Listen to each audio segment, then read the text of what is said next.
Hi guys! Welcome ulit sa aking channel. Ngayon ang gagawin natin ay aayusin ko itong aking windshield dahil ito ay tinamaan ng bato habang didrive ako. So, para maiwasan na kumalat yung kanyang damage, yung crack. Ito po yun. Yan yung tama ng bato. So, ayun na, pumunta ako ng Walmart. Bumili ako ng repair kit. Ito yon para dito sa crack na to. So tara, samahan nyo ako. Tingnan natin kung effective ba ito.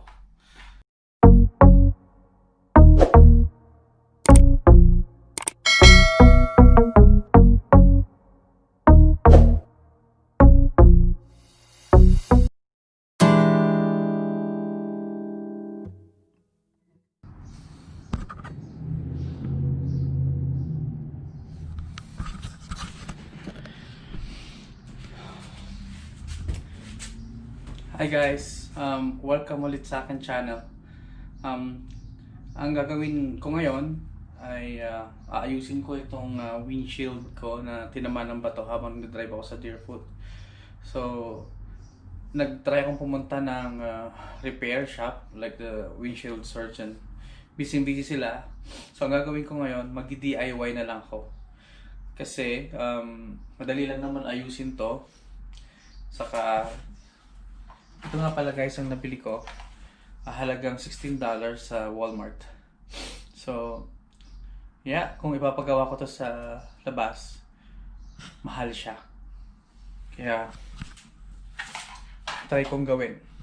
Ito nga pala yung crack ng aking windshield. Actually, tama ng bato. So, kasi, pag napabayaan yan, lalaki yung problema, mahahaba tong crack na yan. So papalit ka mismo ng windshield, mahal dito. So para maiwasan, ito na muna. Ito na muna ang gagawin natin. Okay? Samahan nyo ako. So, ito yung kit. Bubuksan muna natin. Buksan natin. Makita nga naman.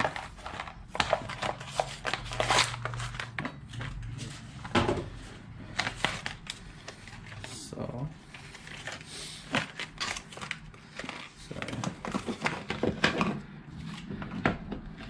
ito kasama niya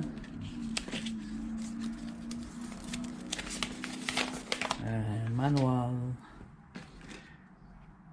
yung racing.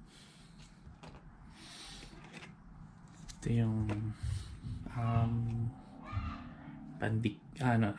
pandikit. Ito yung lalagay mo rito.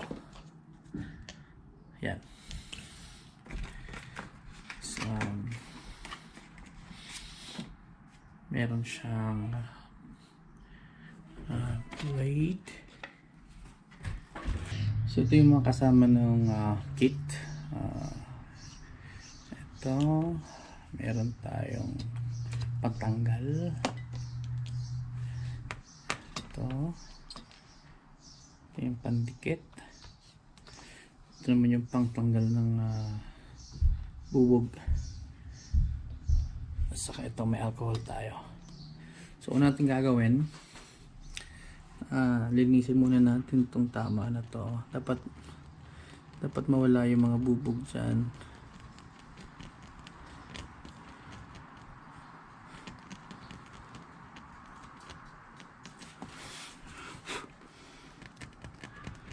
Ayan, tanggalin natin yung bubog dyan.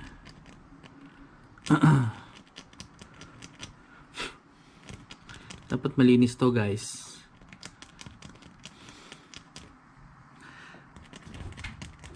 Para dumikit.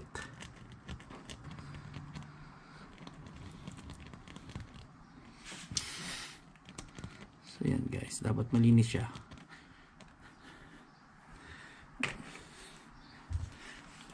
natin ang alcohol. Linisin natin itong ito.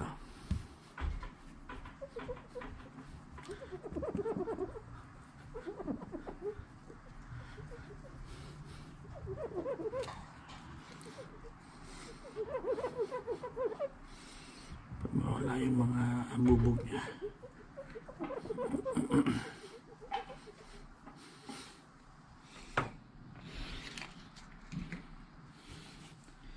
Yan, tayo natin siya mag-dry. Ang susunod natin gagawin, idikit natin to. Dapat sakto tong butas dyan kung saan may tama.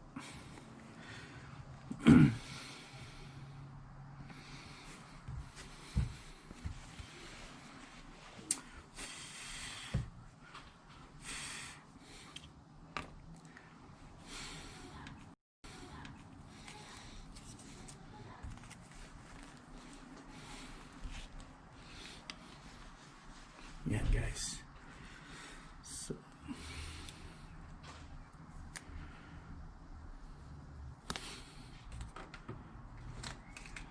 didikit natin to.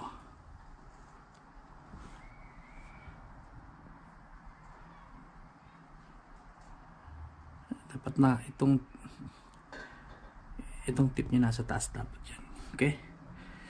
Tapos dapat nakadikit na maigi. Wala dapat hangin na dapat lapat na lapat siya. Okay? So, pagkatikit natin ng ganyan, ilalagay natin, ilalagay natin to na pag ganito. Okay? Yan. Gawin natin to.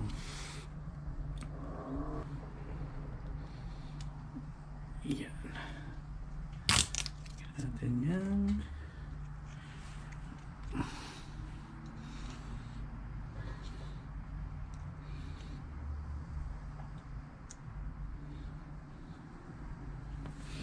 Yan. Dapat dikit na dikit.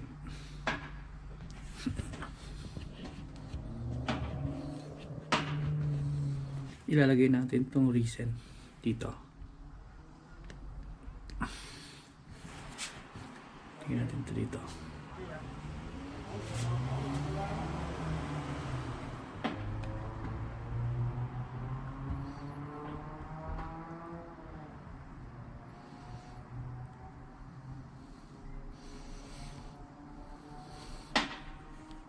Isang gamitan lang to guys.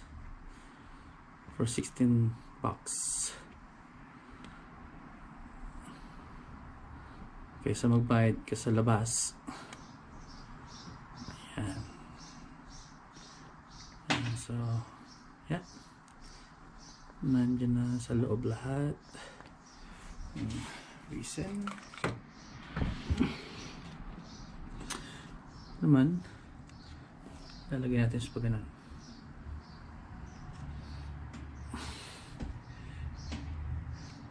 Gawin natin, hugutin natin ito paakyat para makuha niya yung hangin dito, yung mga bubbles dyan sa loob. So, try natin. Lagyan natin sa pinaka dulo. Oh, hirap. Yan.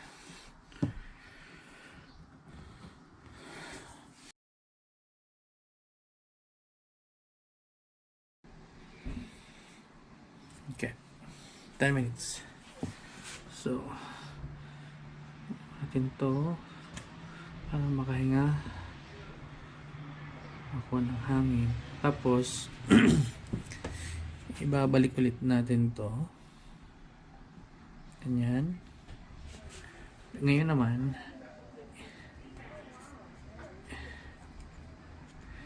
ipupush natin naman siya ngayon pababa.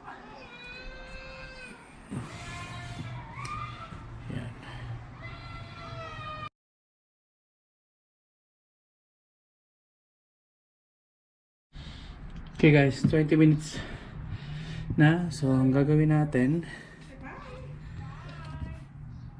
alisin na natin to. Lagyan natin ng basahan dito. Kasi any excess na resin, kakalat siya. So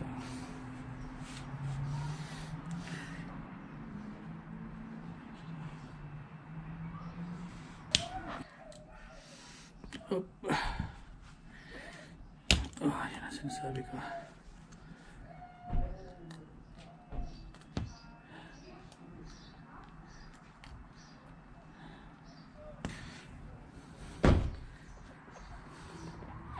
So, kumalat nga siya.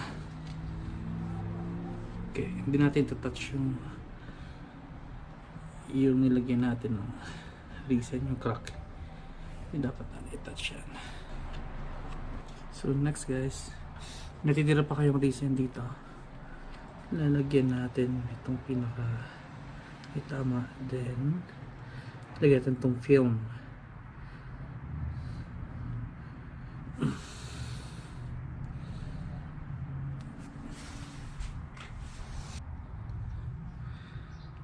Flat na flat siya dapat. Okay.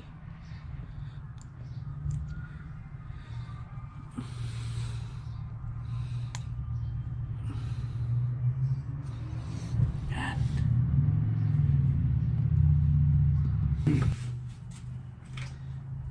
Ilalagay natin sa labas sa direct sunlight ng 1 hour. So ayan guys, tingnan natin kung magiging effective yung ginawa kong pag-repair sa windshield. Tingnan natin, kantay kami isang oras. Tingnan natin kung maganda yung resulta. Okay? Yeah, bye-bye.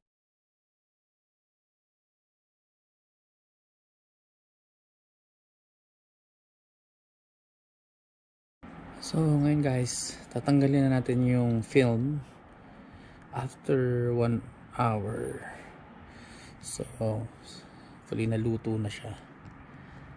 Okay. Okay. So okay. So para matanggal tong excess resin, ganun natin siya.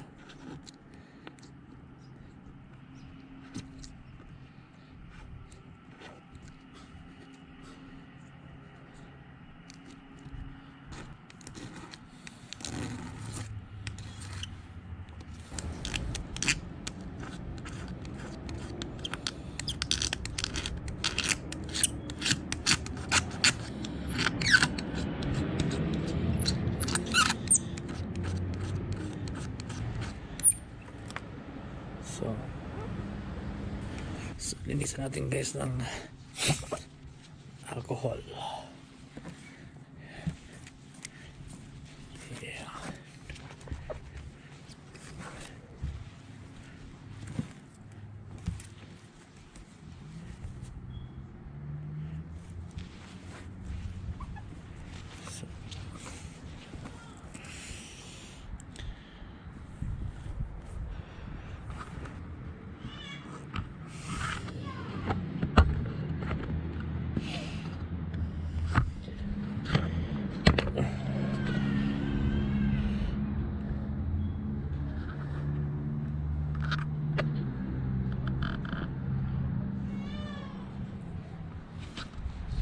Yun guys, tapos na.